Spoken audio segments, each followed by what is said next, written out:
Ne confonds pas être naïve et être trop bonne. Beaucoup de mes patients viennent en séance, me racontent leur histoire, et notamment sur des débuts d'histoire, et me disent qu'elles ont été trop naïves. C'est ok, c'est effectivement une possibilité, on peut avoir une tendance à la naïveté.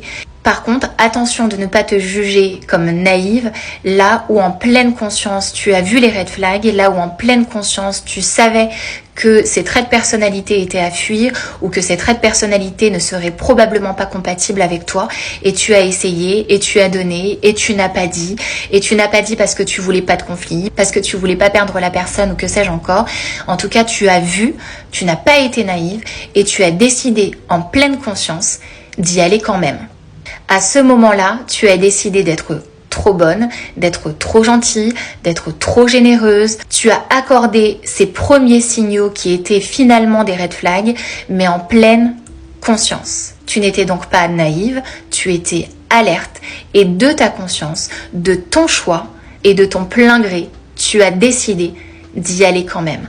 Donc interroge-toi plutôt sur ta tendance à te saboter, sur ta tendance à te mettre dans des situations qui te sont toxiques ou à accepter ces situations toxiques, mais ne remets pas tout sur la naïveté. Ce sont deux choses qui sont complètement différentes. La première chose, qui est la naïveté, est en dehors de tes responsabilités, quoique.